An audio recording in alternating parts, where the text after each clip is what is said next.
Anti-slavery was a coalition of a lot of different views, and that was true in the 1770s, and it was true in the 1850s and 1860s. It was almost always a minority view, and part of what anti-slavery activists, black and white, had to do was to persuade a public that either didn't care or was actively opposed, often racist, to care about this issue. And so Prince Hall is a great example. It's important to understand, there are different debates about the American Revolution. Was it a political revolution? Was it an economic revolution? Was it a social revolution? The way I teach it in my classes, it was all of the above. It was clearly a political revolution, the creation of new sovereignties that were formerly colonies, the break from the English monarchy, the creation of these new legislatively centered constitutions. But the other thing that really happened during those revolutionary years was an outpouring of petitions, for instance, for women petitioning for divorce. Just hundreds and hundreds of petitions sent to the new state assemblies saying, I would like a divorce. Now, today, that's the kind of thing that goes to a court, but that was the kind of legislature's prerogative in those days. And it's in that setting of lots of people beginning to make claims that they didn't think they could have made 5 years before that Prince Hall in 1778 and 1776, there's another one, and there are some other petitions, begin to say, look, there should no longer be slavery in Massachusetts.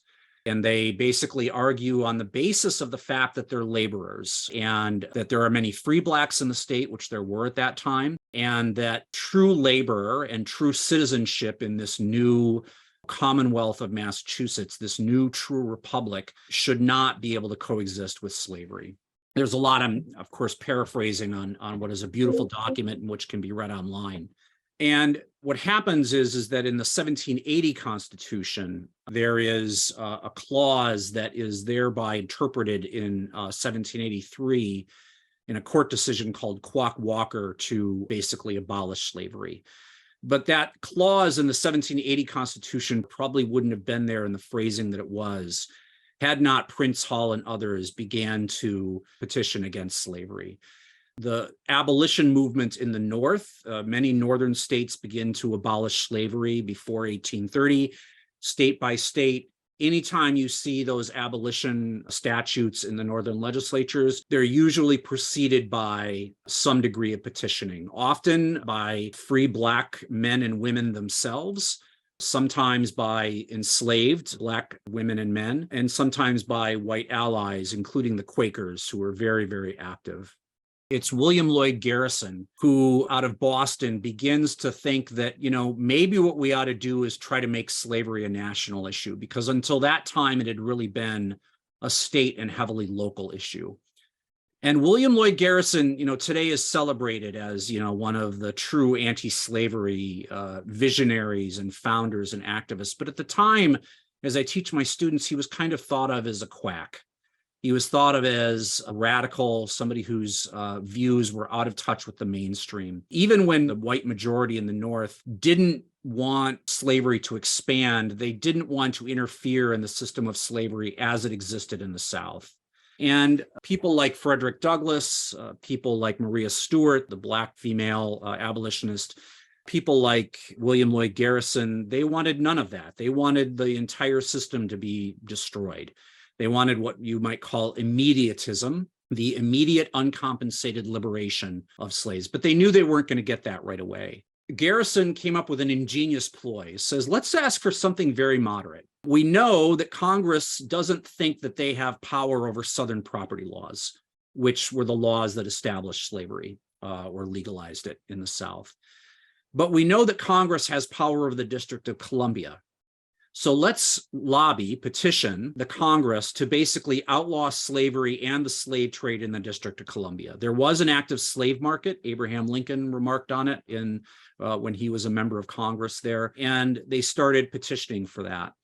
The reaction of Southerners, especially from the most slave-heavy states like South Carolina, was both outrage and kind of vengeful. They saw these petitions as worrisome because they might get popular and might make anti-slavery more popular.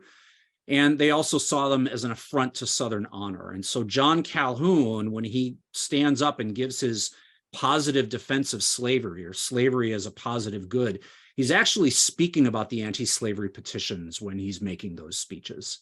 It's a huge miscalculation, but what they do is they basically pass a gag in the House that runs from 1836 to 1844. And it's a petition about slavery, not just anti-slavery, but about slavery. It will not be read on the floor, which is the customary hearing that something would get. It would be immediately tabled, and it would not be sent to a committee, or it would be sent to a committee that was known never to meet.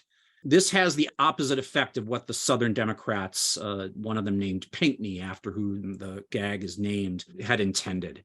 In the 2 years after that is adopted, around 6,000 petitions are sent to the House and Senate, with about, I'm going to guess, 600,000 to 700,000 signatures upon them. It's the largest outpouring of popular petitioning on a per capita basis in American history.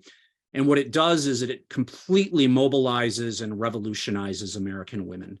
You can see women, and I'm using the term women here, but you could get married at the age of 14 at that time. There are 12 to 14-year-old females who are canvassing those petitions, whose names we see a decade later on the Seneca Falls Declaration. We see them entering politics for the first time in that massive, massive anti-slavery agitation in the petitioning campaign.